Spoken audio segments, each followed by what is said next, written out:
City news परिवार की ओर से योगेश रखवानी को जन्मदिन की हार्दिक शुभकामनाएं।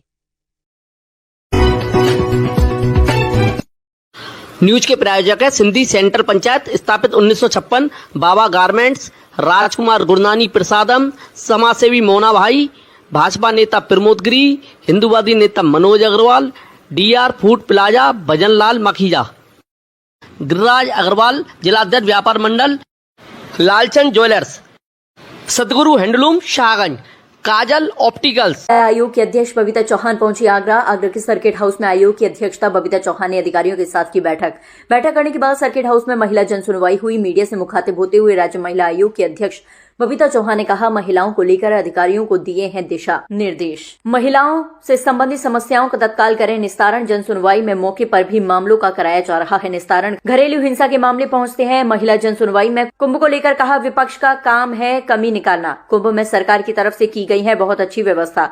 आगरा के सर्किट हाउस में हुई महिला जन सुनवाई।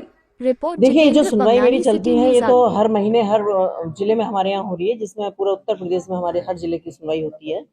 और इसमें क्योंकि ये आपको जैसे मैंने पहले भी बताया कि भाई महिला देश की आधी आबादी है। अगर उत्तर प्रदेश की बात की जाए तो 12.5 करोड़ की आबादी महिलाओं की है।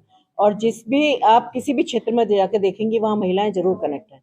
तो हर क्षेत्र से हमारे पास महिलाओं की कोई ना कोई प्रॉब्लम रहती है, जिससे संबंधित हमारे यहाँ सारे अधिकारी भी मौजूद रहते हैं।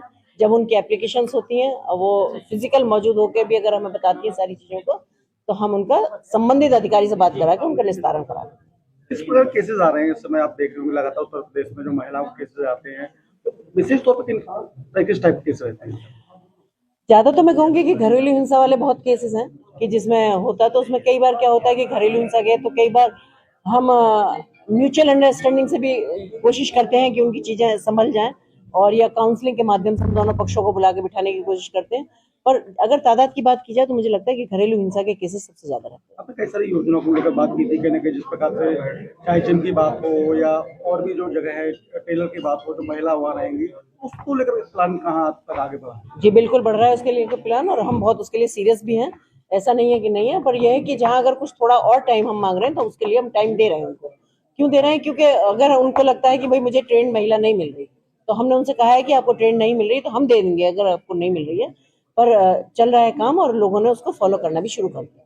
इस जगह जब शहर में कहीं ना कहीं महिला पढ़ी लिखी होती है तो अपनी बात आसानी से कह पाती है, तो देहात को लेकर कैसे प्लान कर रहे हैं? जो देहात की महिलाएं कम पढ़ी लिखी हैं तो अपनी बात नहीं पहुंचा पाती। देखिए, अभी यहाँ पंचायत से भी, मेरे राज्य पंचायत से भी लोग बैठे हुए थे, यहाँ महिला कल्याण से भी बैठे हुए हैं, सारे डिपार्टमेंट के यहाँ लोग आए हुए हैं। अभी जो मेरा खुद का भी निर्णय मैंने ये लिया है कि मैं कोशिश करूं कि मैं पंचायत तक उतर के मैं भी, मतलब मेरी टीम और मैं भी, हम नीचे तक उतरें और इस तरह के कुछ सेमिनार, कुछ गोष्ठी, कुछ ऐसे लोगों की तरह।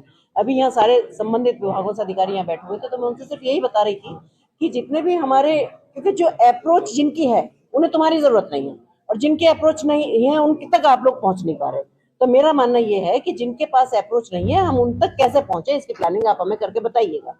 तो हमने यही निर्णय लिया है यहाँ आज बैठक में बैठ के कि जिनकी जो बेचारी अप्रोच नहीं कर पाती है महिला, और उनको चाहिए भी चीजें लेकिन उन्हें यही नहीं पता कि हमें जाना कहाँ है, तो उस सिलसिले में आज हमने सारे अधिकारियों के साथ बैठक की और हमने योजना बनाई है कि हम नीचे तक जाकर, चाहे तो वो कैंप के माध्यम से है, चाहे वो आंगनबाड़ियों के माध्यम से है, चाहे वो आशाओं के माध्यम से है, जो भी है हम उनको वहाँ सारी सुविधाएं उपलब्ध कराएंगे। अभी जैसे एसएन से मेरे पास यहाँ बैठे हुए थे तो उसमें बात चल रही थी जो मातृ वंदन योजना है और जो उनसे संबंधित योजना, तो कुछ चीजें ऐसी थी कि जैसे आधार कार्ड से रिलेटेड समस्या है कि लड़की की शादी हो गई, वो ससुराल में आ गई, लेकिन लड़की का आधार कार्ड वहाँ का बना हुआ है। तो हमने उसमें भी ये कहा है कि उनसे आप बैंक से, पोस्ट ऑफिस से या कहीं से भी ऐसा कुछ कनेक्ट करें, ऐसा कुछ सिस्टम बनाएं कि जिससे उसको उस चीज का लाभ तुरंत की तुरंत उसको मिल जाए, कि वहीं से आप फोन करें उसके बिहाफ पे, उसके आधार कार्ड के लिए या किसी भी चीज के लिए। तो जो भी चीजें हैं, जो भी उसको लाभ वहां से मिलने वाले, उनको हम ये कह के डिले ना करें कि आपके कागज पूरे हो जाएंगे तो तब मिलेंगे। देखिए, उससे दो चीज होती है, मैं ये नहीं कहती कि डिपार्टमेंट पैसा नहीं देता, डिपार्टमेंट देता होगा, लेकिन कहीं ना कहीं पब्लिक का विश्वास उनसे फिर उठता है, क्योंकि अगर वो चीजें जो तुरंत होनी चाहिए वो नहीं समझ पाती कि किस वजह से नहीं हो रही। सिटी न्यूज परिवार की ओर से योगेश रखवानी को जन्मदिन की हार्दिक शुभकामनाएं।